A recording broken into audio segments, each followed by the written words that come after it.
Voulez-vous investir dans le business de la restauration? Comment se présente ce business? Il faut quel budget pour le faire? Quels sont les défis? Quels sont les challenges et quelles sont les compétences qui font ce business? Mesdames et messieurs, vous êtes dans l'émission Sénateur et nous recevons pour vous dans cette émission le restaurant Alino's Kitchen. C'est parti.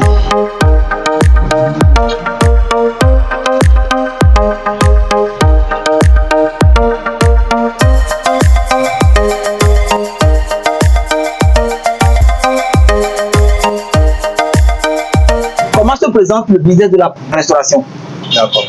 Pour le business de la restauration, il faut d'abord être toi-même conscient que ce boulot noble que nous avons, qu'est la restauration, je peux le faire. Secondo, il faut avoir l'énergie financière que l'énergie propre pour bien faire ce métier. Donc voilà. D'accord. Quels sont les plats que l'on peut régaler chez vous ici? Chez moi, je suis dans deux ou trois spécialités. La première, c'est les spécialités africaines que nous faisons. Le secondo, spécialité européenne. Et pour finir, asiatique. Donc je suis dans ces trois spécialités. Par exemple, si nous prenons les plats africains, je fais ici la demain que les Béninois appellent trin-trin ou les Ivoiriens l'appellent plala. Je l'ai ici. J'ai gouma, j'ai sauce poisson que nous appelons chez nous ici la moumoudessi. J'ai cela, j'ai le riz, j'ai la pâte rouge et notre pâte même que nous mangeons ici au Togo que nous appelons emakoumé ou soit ewo. Je l'ai. Donc voilà quelques plats africains que j'ai ici. Pour les plats européens, il y a les petits pois, il y a les salades que, bon, tous peuvent commander. Je fais ça ici aussi. Sans oublier spécialité vietnamienne, il y a les nems, il y a les salades chinoises que je fais sur commande. D'accord. Voilà. Comment avez-vous commencé ce business? Ah, c'est une très longue histoire. Brièvement. Pour mon boulot ici, bon, vous-même vous savez comment nous vivons ici à Lomé.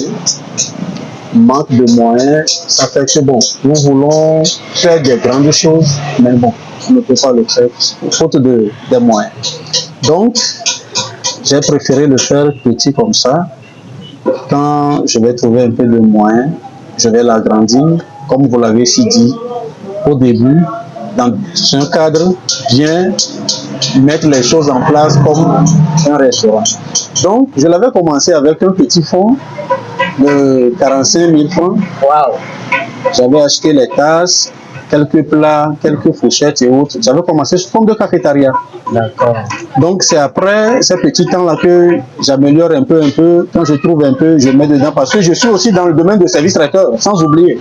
Donc avec ce service traiteur-là, quand je trouve un peu dedans, j'y mets un peu, bon. Et c'est ce que ça donne aujourd'hui. Mais ce n'est pas encore fini.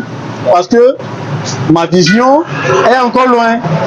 Donc voilà. Je vois aussi que vous avez un service de livraison. Oui. Donc, comment vous êtes arrivé à ce niveau? Bon, à ce stade, c'est des gens qui font des commandes avec moi, qui ne sont pas sur place, ne pouvant pas manger sur place ici. Ils m'appellent, donc je cherche des livreurs pour aller leur livrer sur place. Ils peuvent manger chez eux tranquillement comme chez moi. D'accord. Durant l'émission, vous n'avez pas hésité de mentionner l'aspect pécunier, l'aspect financier.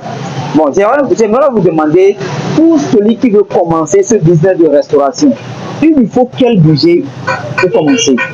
Pour celui qui voulait commencer ce noble boulot, c'est un peu difficile à dire, mais bon, on ne peut rien.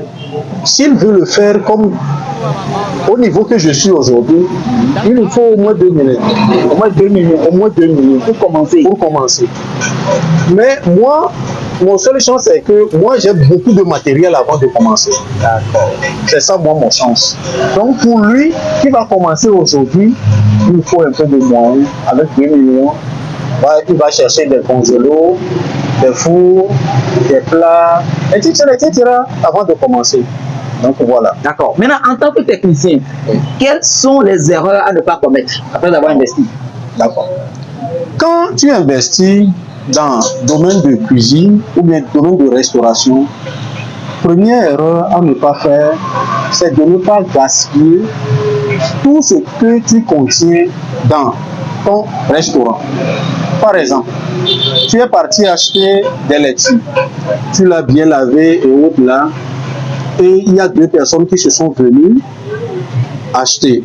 Et le reste, tu les laisses comme ça à l'air libre, c'est perte pour toi. Donc, il faut quelque chose pour les garder en bonne et due forme. Parce que si quelqu'un vient maintenant, ça peut te servir à quelque chose qui va faire revenir ton argent. Ça, c'est une partie des pertes. Quelqu'un qui va te commander et malheureusement, à la dernière minute, la personne n'est pas venue te prendre. C'est une perte pour toi. Donc, il faut que la personne commande et tu sois bien rassuré que la personne viendra prendre sa nourriture. Donc, avant que tu ne commences par le faire. Si tu le fais, la personne n'est pas venue. C'est une perte pour toi. Donc, voilà. Il y a quelques erreurs. Et quels sont les risques qu'on peut prendre dans ce métier? Les risques que tu peux prendre dans ce métier est que, au premier abord, quand tu rentres au marché, sache très bien que quand je vais rentrer au marché tout de suite, les légumes ne font que s'augmenter de prix tous les jours que le bon Dieu fait. Spécialement nos huiles que nous utilisons. Aujourd'hui, tu peux trouver les huiles, 1 litre à 2000 francs. Demain, tu peux le trouver à 3000. Mais la personne qui a commandé avec toi, lui, il a commandé au prix unitaire de 2000 francs. Et toi, tu as pris cet argent-là, tu es rentré au marché. Tu reviens maintenant avec des augmentations des prix. Ce sont des risques du métier. D'accord. Alors, qu'avez-vous à dire aux gens qui me suivent dans cette émission? D'accord. À tous ceux qui me suivent, à tous ceux qui me regardent, à tous ceux qui m'écoutent, je vous invite tous à faire quelque chose, à s'entreprendre, mais avec moins de risques. Ce métier que nous faisons, qu'est la restauration, il y a plein de risques dedans que nous avions essayé de citer quelques-uns. Donc, il faut que tout soit évité.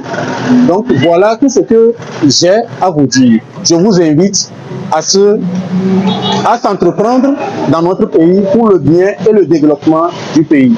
Merci. Merci.